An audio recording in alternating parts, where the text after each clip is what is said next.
Welcome to another episode of Kiss My Assets.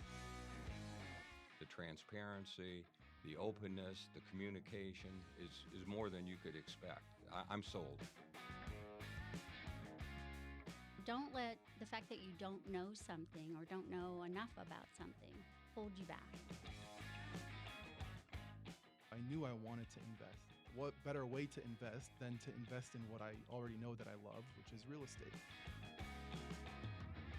It was initially the 12% return, but it quickly turned into the people. Well, welcome to another episode of Kiss My Assets, and we're excited to have our special guest, Matt Sorenson from Directed IRA. Hey, Yeah, Matt. thanks so much. Love being here on these cozy couches. Yeah, we try to make it comfortable, so I you'll like come it. back. Yeah.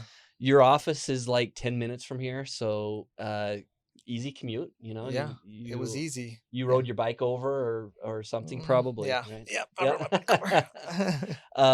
over. We're really excited to have you here today because there's a lot of stuff that a lot of questions we've been getting Yeah. kind of year end as folks go back to their taxes and they have to look at their retirement accounts and all of those things. Right. So it's kind of the time of year we're getting all these questions. So we're happy that you came in Yeah. and joined us. So just to give you a little background to our audience, you've been on our podcast a couple times before, but we first came across you through your book that you can find on Amazon and online, the Self-Directed IRA Handbook. And so I read this before we actually ever met, and then realized you're here in Phoenix. You went to University of Utah, which is where I went. So I was like, Go Utes. got to talk to this guy. Yeah. Go Utes. Obviously well educated. Well, you know? So what we found, as you can see by the book, is this is the kind of book it's good to have, and then you reference it from time to time. And it's on my desk. I mean, I have it on my desk, not for right. looks. It's like dog-eared. I don't remember all this stuff. I got to look it up sometimes. There is a lot of stuff. Yeah. When it comes to retirement accounts, and then the laws change all the time as well. You have to stay on top of all that, and you do a great job of that individually for your company, because it's always a moving target that you have to mess with. Yeah. Now, the nice thing are the laws are going in our favor now. 2 years ago, I was a little terrified, with some legislation. But right now, all the laws have been great. The budget that just passed, I forget what they called it, but, right on Christmas Eve, they passed this big budget, had what's called Secure 2.0 retirement account provisions. All of this was great for retirement accounts. You can put more money in, doesn't affect your ability to self-direct. You can do more Roth dollars. It was great. So that's good news. But, I think for most people, though, because I don't want to sound too complicated. Yes, I've had to write a freaking book about it. But guys, people ask me weird questions, They want to buy, crypto, or they want to buy some weird precious metal, or they want to invest. I have clients that bought a soccer team in Mexico, they're doing different stuff, So sometimes that takes a little bit of research. But if you're buying real estate and then you're just buying more real estate and then you're buying more, it's the same thing over and over again. So I like to tell people it's just kind of like playing a board game. So just learn the rules, and it really is the same thing over and over and over again. So it is something you can get your head around, but you just got to learn it a little bit. And kind of your first 1 or 2 rounds playing the game might be the hardest, but then it's the same thing. That's exactly what we've found, is there is a little bit of work up front to get your head around it. A lot of folks have IRAs or 401ks that are sitting at a brokerage. Yeah. Where they can trade in mutual funds or hold ETFs, and they never realize they can move those into a self-directed account and invest in private assets, including real estate, startup companies, crypto that you mentioned. And once they find that out, it's kind of like a light bulb goes off, because a lot of folks would rather put some money working in those types of assets. But once you get over that first little education hurdle, and that's part of why we do this podcast. We want to cover some of those main topics. What we found is our clients really love all that a self-directed retirement account offers. So let's start kind of high level. The most common accounts for retirement, IRAs, 401ks. Do you want to touch on how those work? And, if you're either starting today or You don't know the rules as far as how much you can put in those. You want to kind of touch on the high points on how those work. Yeah. So, IRAs and 401ks, Congress basically gave us all these benefits to save in them. So like you make money in them, you don't pay taxes, it grows. And with traditional accounts, it's called tax deferred, whether this is a traditional IRA or a traditional 401k, you pay taxes on the way out as you start pulling it out of retirement later. So they come out of your check before you get taxed. So that's Right. nice. Yeah. But then when you pull them out later, that's when you get taxed. Right. So, but I got a tax deduction, to put it in too. So like if I was in a 401k, they take it out of my check and I'm saving it, but I got a tax deduction for it. Yeah. So a lot of people are always like chasing tax deductions and trying to put as much in a traditional account as possible to lower their tax bill now. Plus they get this account that now they can invest. Now, most people are just like, all right, I'm just going to go buy stocks or mutual funds because that's easy. And that's what's on the menu at wherever my account is. I can click a button and buy that. I can't buy real estate. I can't invest in a neighborhood ventures fund. Yeah. So, but people who like the light goes off and it's like, nah, I'd rather invest in something I know, something that's more tangible. I don't want to be on the stock market roller coaster. I don't know where we're at today, but it's been up and down a lot lately. Well, it was definitely down last year. Yeah. 2022. We're on the dip, it was the fun ride up and then went woo. But and who knows where real estate will be either, though. To be honest, real estate, you can buy, invest in good real estate and bad real estate. You can buy good stock and have Sure. bad stock. It's not every asset has risk no matter what it is. But people just have the choice. And so most people just had no idea. Like it wasn't even in their brain that it was possible. Yeah. But it is. That's the good thing. So now you can do it with Roth accounts too, like you could have And a so Roth let's talk IRA. about the difference between a traditional and a Roth. So the deal on the Roth is basically you put money in now, but you don't get a tax deduction. Well, that sucks because I want the tax deduction, right? But they're like, hold on, we're going to let that money grow. And then when you pull it out at retirement, you don't have to pay tax on the way out. See, Congress thought they were smart with this because they're like, how can we get people to save in a retirement account, but not give them tax deductions today? Because we, the government that's in power today, want to spend it. And we don't want to give tax deductions away, but we know people need a retirement account, but we still want their money because we want a big budget. Let's do Roth accounts. And that's what's been happening. And Congress keeps pushing it more and more Roth options, more and more money you can put into Roth accounts. Well, for me, I love the idea of a Roth account. And if you think of it, you'd rather have the money come out at retirement and pay no tax in my mind, because that's going to be, if I put 100,000 in and I can grow it to $1 million in 30 years, well, I'd rather pay no tax on the way out on $1 million than get a tax deduction on 100,000. And that whole 900,000 in gains and the 100,000 you put in, you pay no taxes on that. At Right. the end. It's kind of a no-brainer if you really get it, but it also takes some discipline, and it's going to cost you more money today. Yeah. Like even me, I have traditional dollars in some of my accounts because I've been chasing tax deductions to try and pay less tax now, and I have Roth dollars too. Right. So even me, even though I'm this true believer on Roth accounts, I'm like most Americans, I do have some traditional dollars out there. And there are some limits with how much you can put in a IRA specifically. I think you said it's 6,500 now. Yeah, for 2023, 6,500. And I have heard that there are some income limits on that.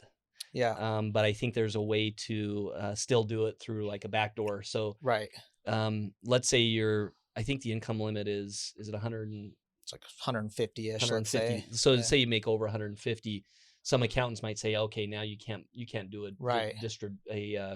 a contribution this year. But is there a way to actually do the contribution going in those years? Yeah. So this is where the rules get super confusing. So if you make less than 100 grand a year, don't even stress about this. If you're over that, whether you're married or single, these things could be a little important. So for a traditional IRA, as long as you or your spouse don't have a 401k at an employer, you can contribute to a traditional IRA at any income level. You can make $1 million a year. Okay. You can still at least do your traditional IRA. The 6,500. Yeah, $6,500. Now, if you have a 401k at work or your spouse does and you're high income, now you can't do a traditional IRA. So this gets a little. The Roth IRA is about 150 grand of income. If you make more than that, you can't do a regular Roth IRA contribution where you just open a Roth IRA account and put your $6,500 in there, because Congress said, if you're high income, you cannot make a contribution to a Roth. But what they didn't say, because we're smart about this, and this is why, I'm a tax lawyer, at heart, at the end of the day, what they said was you can't make a regular contribution into a Roth IRA, but because you can always convert, there's this like backdoor Roth IRA method where you basically do a non-deductible traditional contribution, which you can do at any income level because it's non-deductible. Okay. And non-deductible contributions can be converted to Roth. There's no tax on the conversion because I didn't get a deduction for it. So it's this little like loophole really in how to do it called the backdoor Roth, which you can do at Directed IRA. You can do it at Fidelity. Okay. It's not like this like fringe strategy. It's pretty It well sounds accepted. a little fringy the first time I read it. Right. Yeah. It's Yeah, they anything need to rename backdoor it. anything is a little like I don't know about that. So the bottom line with that is there is a way to do it, but again, you have to get a little education and walk through those steps. Right. And like if you had a financial advisor, they should know this. If they don't, you should fire them. Or work with a company that knows how to do it and can pull it off. Like even me, before I had my own company, Directed IRA, I was doing the backdoor Roth IRA, and it was painful to execute. Like, cause I would call places and they're like, now what do you need? And you're talking to some, bless them, just recent college grad that doesn't know what they're doing. And so you kind of got to like figure this out. But definitely legit strategy. Lots of great articles and information out there on it, but careful what you're doing on YouTube when you search that. I think one of the big takeaways for folks who may not get in the weeds here, but it's that the Congress has passed these laws to incentivize us to put money away. Right. And they are very beneficial. And as we work with investors who are a little later in their years and they have a lot of cash, most of them have it in a retirement account. They've socked it away. Yeah. They've put it away. They've been disciplined. They've invested in it smartly. And all of a sudden they have hundreds of thousands of dollars, millions of dollars. And so the message here is you can figure it out. Starter accounts is to just say, I'm going to maximize my annual contribution to an IRA. Yeah. And you can do that whether you have an employer or not. Maximize that contribution. Then you can, if you're getting a 401k from an employer, maximize that as well. Yeah. Start to build these accounts, and I think that's the key takeaway if you're younger. And then as you get a little further down the road, you can convert some of those accounts that are in regular brokerage to a directed account. Yeah. Put those into some different assets that you haven't had access to previously. But I really think that's some of these details can be figured out. But the point is, start to put that money away. Yeah, you got to save and have that little bit of discipline. And most people who self-direct with us are coming from TD Ameritrade, Vanguard, Fidelity, right? They don't start with us at zero. They've built put up their $6,000. Yeah, Yeah. They've been saving for years or a decade, and they're like, all right, I want to move this piece over here to do something a little different, or the whole thing, whatever it may be. So, and now we do have the clients that start with like $6,000 to $6,500, 1 year of contribution, and they can go make an investment. And they're usually like dealer type people, like they're in the real estate space. They're doing 100 deals a year, and they can wholesale a property or two, or do an option on a deal for $6,000 and make money. So like Matt's, I couldn't do that. It took me 3 years of contributions till I bought my first piece of real estate with my retirement account. So it was an awesome investment. I sold it last year, actually, my very first one. And so I held it for a while, but I think I think some people are like, especially real estate clients, like a lot of real estate brokers and agents that are clients, and they're the worst at saving for retirement, right? They don't work at a big company that has a 401k. They've been doing it for 20 years. They got good income, and they're like, oh my gosh, I got to start saving for retirement.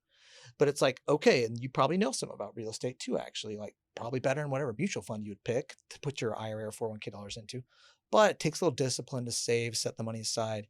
But then you've got this like tax favorable vehicle. I always think like a Roth IRA. I'm like, hey, if the government told you if you use this account to invest in, you don't have to pay tax on it, why would everyone not first focus on that account before doing anything else? How much money can I put in it?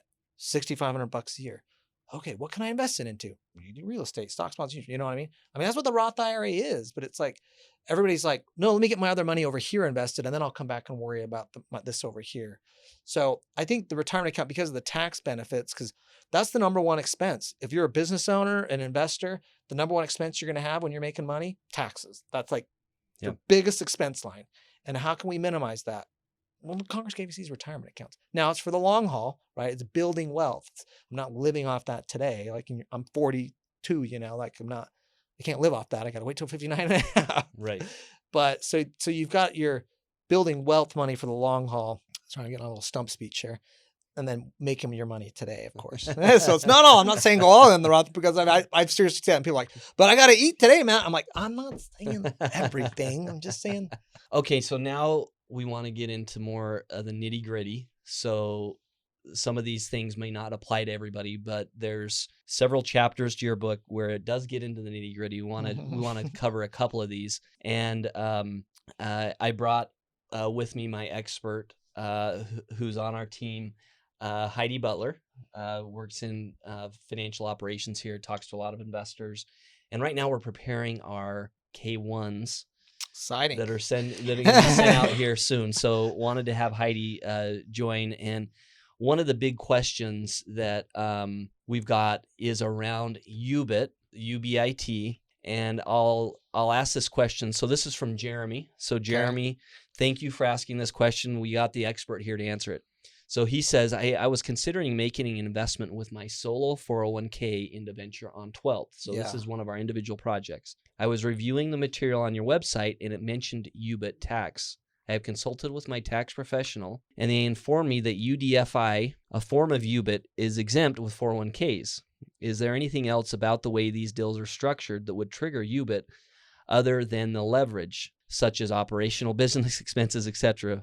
Please let me know. I really want to invest, but not if the deal is going to trigger UBIT. Again, I am investing with a solo 401k, not a Roth IRA. So when we got this, we're like, this is a little out of our wheelhouse. We're real estate investment people, but we need to send this over to Matt. So I wanted to wait. Thank goodness it's given me a job. If this was too easy, I wouldn't have a job, and nobody would buy the book. Great news for Jeremy. Yep. Great news for Jeremy is no UDFI, which is a form of UBIT that you get with leveraged real estate projects like you would have on this deal. So solo 401ks are exempt from UDFI on leveraged real estate. It's a very specific exemption. A lot of people will say solo 401ks are exempt from UBIT. No, they're not. They're exempt from a very specific type, which is this type in your situation.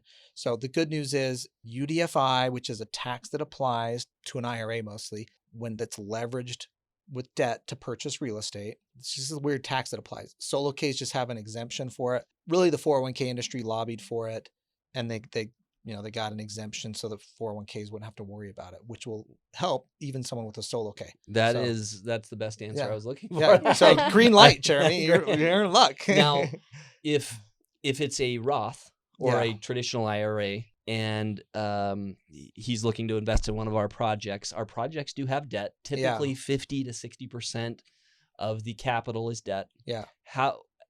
What's kind of the way to think about that if you are investing in one of our projects, and how that could affect UBIT? So IRAs, whether it's traditional, Roth, SEP, you can self-direct health savings account. These accounts are all subject to this UDFI. And so people need to know that. But the best way to explain it is an example. Okay. Let's say you bought a property for $100,000. Okay. I know you guys aren't, but no, this is great. I can do the math on it. All right. Yeah. So you can understand the principle. And let's say you got 50,000 in debt, and you got 50,000 was from the cash. Okay. Now, if this was an IRA owning at 100%, let's just say the IRA was doing this 100%. It works the same if you got a piece of something too. So IRA owns at 100%. Let's say that the property sells a year later and has a $20,000 gain. Let's say there was $10,000 in expenses in the sale. At the end of the day, $10,000 is taxable. Okay. Well, $10,000 is coming to the IRA. Well, the IRS looks at that and says, well, half of that money was debt. It wasn't retirement account money. You were able to buy more assets with debt. So half of that money is going to be subject to this UDFI tax.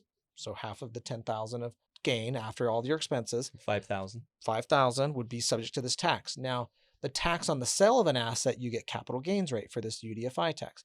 So I've got 5,000 that would be subject to capital gains tax of max rate of 20%, right? Which would be, what is that? $1,000 Yep. is what you'd end up paying. So the retirement account made 10. In this example, it had to pay $1,000 in tax, and it kept the other 9. So, so that's how UDFI works. It's really just the more debt you have, obviously, on a project, the more goes into this ratio. And does that matter if it's a Roth IRA or a traditional IRA? Same tax. Yep. Same. Yeah. But the exception for Jeremy is that it's the 401k. Yep. Exactly. That it doesn't impact him. Mm-hmm. We also launched, in addition to our individual projects, NV REIT over the last several weeks, and we got a question around UBIT for investors there. Yeah. So our NV REIT is going to be holding stabilized cash flowing properties, doing some development properties as well, and it's structured as a REIT. So how does UBIT impact investors who invest in our REIT? And we will have some debt on those projects as well. I'm like Santa Claus today, I'm coming with gifts. I got like Please. good answers for all these that are like, sometimes I got the answer, it's just not the one you want. These are the ones you want. So the awesome thing about a REIT is they're exempt from UBIT UDFI. So if my IRA is invested, 401k doesn't matter. I don't got to worry about this at all. Oh, that's great. Because you're going to get a 1099 div essentially. You're not getting a K1. There's no corporate tax at the REIT level either, which is sweet for everybody in the fund, because that money would go to the IRS before you got distributions. So so it's cool. There's basically no tax. I mean, it's the REIT industry has many. I feel like I've been a little political today, but it's all about the halls in Washington and who's favored and who gets this little exception built in for their industry. And the REIT industry has gotten a lot of sweet tax benefits. So don't fight it. Go invest your IRA. Well, when we enjoy the tax benefits. We were looking at how we wanted to structure this next fund REIT setup. We looked at potentially doing a REIT, and there's so many tax benefits that we're just inheriting from somebody who's done the hard work in Washington. And this is just yet another one. So there's great news there. You don't have to, you won't get impacted on UBIT in the REIT at all when you use retirement accounts.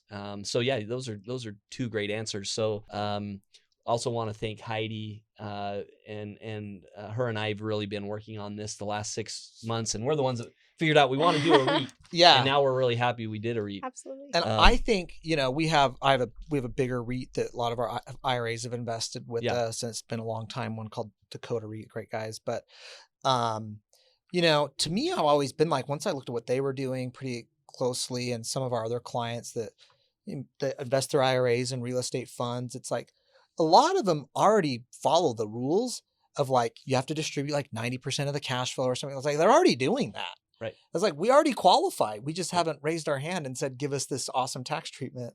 Yeah. Right. That's right. And so, so I think it's a smart move on your guys' part. And for our IRA investors or anyone self-directing their IRA, it just makes it almost as brainless as like, picking a stock or a mutual fund now. Now you're back on easy straight. All this tax stuff, UBIT, UDFI, forget it. Don't worry.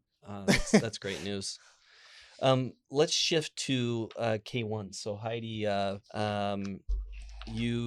you've been working with a lot of investors on K1s who have retirement accounts. So you have some questions for Matt on this. Yeah. So if you have an IRA or a checkbook IRA of any kind, Yeah. what's different on your K1 from just an individual or a basic LLCs? So, I mean, there's some boxes that'll be checked that says it's an IRA. Now, the interesting thing to make sure is that whenever your IRA is invested somewhere, make sure they know it's an IRA and make sure you've given them the custodian's tax ID. So like if you're, directed IRA, FBO, Matt Sorenson IRA invested in one of your funds, let's say, or your REIT, like I need to make sure I'm giving you guys the tax ID for the fund, not my social. Yeah. So they would look in box E for that and make sure that that's not their social, that would be the directed trust information in that one. Now, once the K1's done, like if I'm an investor, I'm getting this, you're sending it to me, So like I've got to be ahead of the ball before I get this thing. Sure. Yeah, Right. Like and I got to give it to you in advance. And so like, it's know, before you place your investment. right. You need to put in your correct custodian's right. EIN or tax ID number that you put And in. we like, let's say we have what's called the direction of investment form when someone invests, and this has our information on it. And our investment team, when they get the subscription agreement, a lot of them are going to have, I don't know where in your process you have it, but usually in the subscription process, there's that question comes up either in the paperwork or otherwise of what is the tax ID we're going to be doing the tax reporting on? Because, any fund doing their stuff right is going to be filing tax returns and sending stuff to the IRS. There's, they're legit, so you guys are doing that. So, but on the IRA investors part it's hard for some people that are particularly new to self-directing is like, this isn't yours. This is your IRAs. Okay. Put your IRAs information down. And it's a little disconnect sometimes, but, we did talk about UBIT and UDFI a moment ago. So that could be an issue sometimes on a K1 too, is where like, if I'm an IRA investor that's invested, I should actually look at this K1. Like it's not going on my 1040 on my personal return, but like my advice is look at it for a second. And a lot of times you can do a quick analysis. And really, if you have an accountant, you should be doing this with them or have them do it for you to see, do I have UDFI or UBIT that I need to worry about? And there's a quick way we can go through that on how to know that, but you do need to actually look at this thing. Right. It doesn't go on your 1040, but you do need to look at it. And so and it doesn't go on your 1040 because it's a retirement account. Right? Exactly. So there's not a tax event. Right. But you still have to. How is this reflected on your personal tax returns if you get a K1 for a retirement account? So what would happen is only if you have this UBIT or UDFI tax would you need to worry about the K1. Okay. And if you do, it actually goes on what's called a 990T tax return. That's what the IRA files. This is a pretty exciting podcast, guys. I'm like dropping too many IRS forms and stuff here, but it's important information. So, so it doesn't hit your 1040 at all. Yeah, is the point. Is like the IRA ends up doing its own tax return. Now you never file a 990T. Don't ever do one unless you have to. And the IRS says that in the 980T instructions. We don't want this from you unless you run into this tax. Don't file it with a zero. Don't file it even with a loss. Don't even worry about it. But if you owe us tax because of this, then we do want you to send it in and send in payment. So is that something they notify you on, or is it based on your analysis viewing your K1 that you determine if you need to do it? That's you. That's on you. That's your job. Yeah. I mean, the IRS will notify you if they think you owe it. Yeah. This is going to be like 3 years later and there's a penalty on it, and all this Sure. stuff. And one of the simple things with K1s is this section I1 and I2. And it says what type of entity is this partner. So and Heidi can clarify this, but if this is just an individual person, would that just say individual? Individual. Yeah. If it's a IRA, it could say IRA, and if it's an LLC, it'd say LLC. That's pretty straightforward on that one. But then I2 says if this partner is retirement plan, IRA, SEP, check here. So whether it's a LLC IRA or a custodian IRA, that should always be checked, I'm assuming. Right. Yeah. Okay. Now, if it's a single member IRA LLC, some people got a checkbook IRA. We call this an IRA LLC, but that's where the IRA owns the LLC 100%. If that's the case, then you would check this partner's retirement plan. But let's say it's a partnership IRA LLC. Let me see here. You're probably going to check what type of entity is this partner. You're actually going to check, this is just going to be LLC, because at that point, the partnership is going to file its own tax return and then kick out another K1 down to the IRAs that are individuals. So it's going to get the K1, file its own 1065 partnership return, then do more K1s down to the partners in this. So, because sometimes we get this, we'll get clients that set up, there's 5 people, some with their IRAs, some individuals, and they do this little investment club or little family investment fund where they get $500,000 in there from 5 different people, let's say. But then they want to take that $500,000 and invest it in a bunch of other things. Well, all these other things, they might have K1s that feed into this little partnership entity, but then that partnership entity is going to file its own tax return and say, all right, here's all the money we made, and then here's our K1s to each of our owners. File it, and then they'll have that box checked for those specific IRAs. Exactly. Yep. Now, these will be filed or worked with your financial advisor, your accountant. As far as with your IRA company, is there anything at the end of the year that they need to provide to you as a company? yeah, we want a fair market valuation. We don't care about the K1. Right. The IRS does, of course. But Yeah, so tell us about that fair market valuation, because a lot of our investors are filling that out now. yeah, so if you have a self-directed IRA, like you need to update your custodian on the value of your account. So an IRA custodian has to file what's called a 5498 to the IRS for every IRA account it holds. So, we have 12,000 accounts now.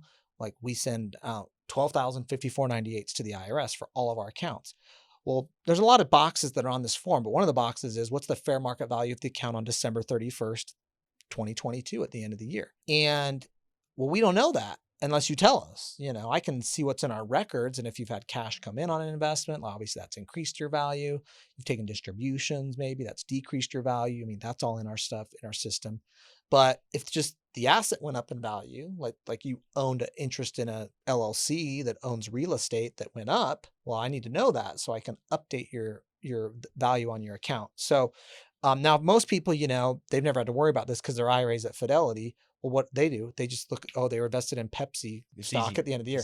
What was that on December 31st? Like it's a computerized system. It just runs it and populates it, which is what we do on our publicly traded assets too. So does anyone ever miss sending this into you? And all the time. It's the bane of our industry. Like every industry conference I go to, there's always a session on fair market valuations and trying to collect them from your clients. And the IRS has basically had this compliance standard of, hey, do the best you can. Use your best efforts to get it. Because at the end of the day, it's not taxable. It doesn't cause you tax. So like, it's just incorrect information. Yeah. The IRS just wants an updated record. And obviously it updates your account in our system, which affects your statements, and it's just more accurate. So, and now, so to fill this thing out, if you own, or if you've invested in a REIT or some of our individual projects, you have to put in what the value is there. Right. And what we typically do is, let's say someone's invested $25,000 in a individual project. Our projects last 2 or 3 years, but most of the payback comes when we sell the building. Yeah. We don't typically say give an increased value on that investment. We will tell them to fill out 25,000 was their investment. A year later, it's still worth 25,000. Right.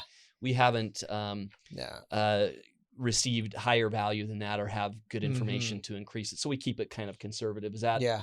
And that's totally fine. That's totally fine. So, but we just don't know that, if on, all the assets we have, we got some weird stuff. We got pretty normal, easy stuff, so it's like, we don't know. Yeah. And so, but we're relying on our customers to tell us, hey, this is what it's worth. Yeah. And if they don't tell us, we just carry over the value that's on our account. It's fine.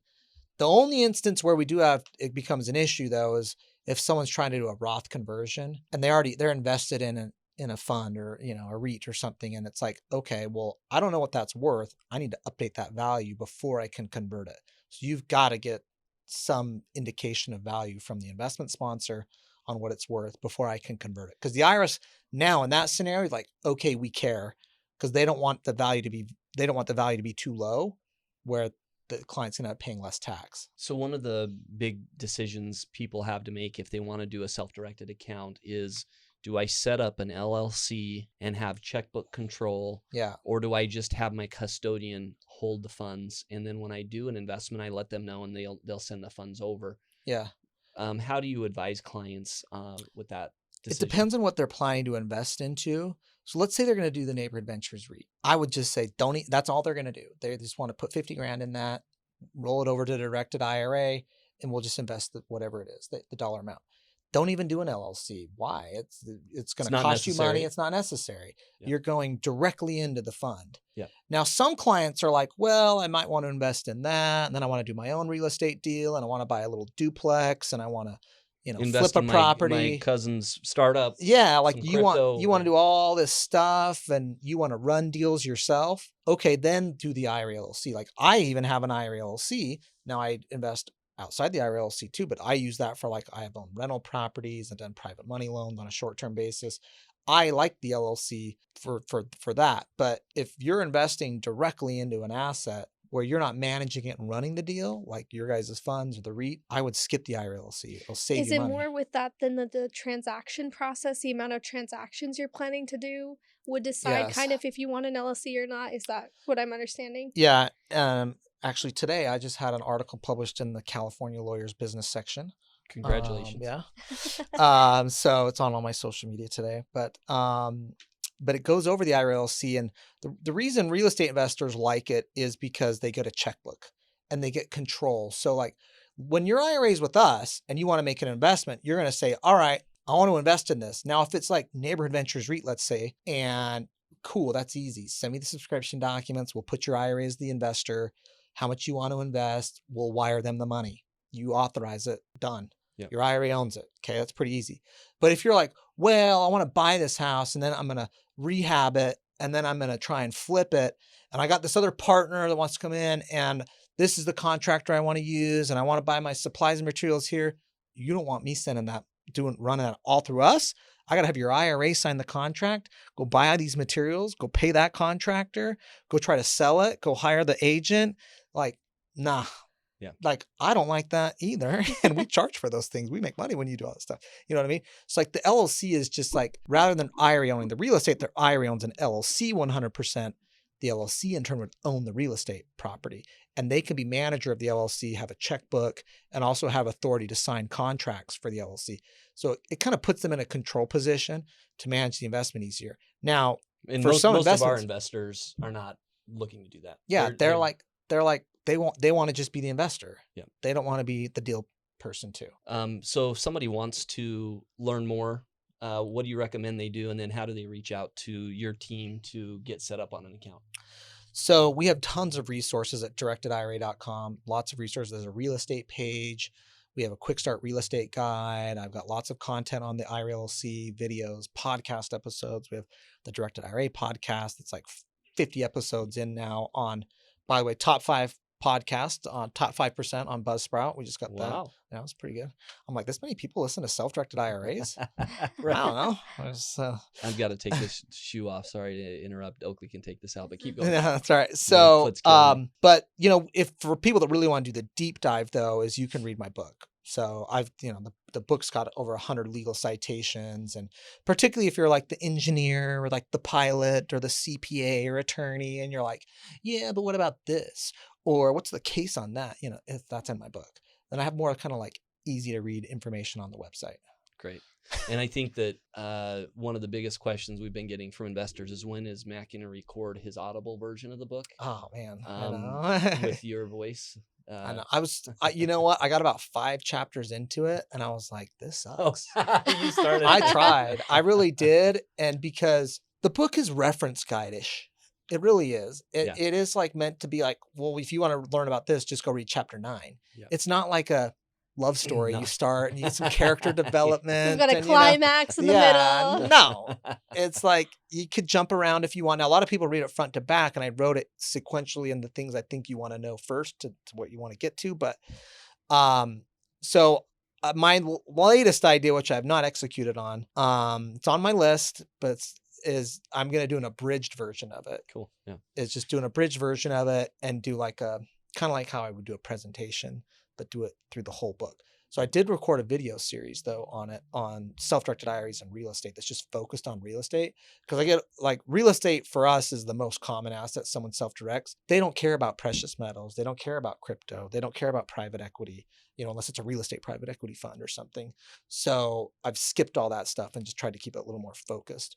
So I do have a video series at least. I'm getting to the audiobook. I love audiobooks myself. So yeah. And I subscribe to your podcast. You regularly put out podcasts. You have a great YouTube channel. So a lot of the information is there, just like anything, if you really want to find out about it. But I think your stuff is the best education for folks. So we look forward to sending you some more clients, and excited that the REIT is going to be a great way for us to have more clients come your way. Yeah, I'm excited for you guys on that. It's a big fund too, right? Yeah, Yes. 75 Biggest million. one? Yeah, Awesome. 75 of those 50. 50 is our goal. We can go up Okay. to 75. Okay. So 50's our target. but our Okay. max is 75. Love it. Cool. And a big credit to your team because we've worked with several different IRA companies, and a lot of people have come over to Directed IRA just because of the customer service and your team. They're very attentive and easy to work with. So Good. just thank you guys so much for all your work.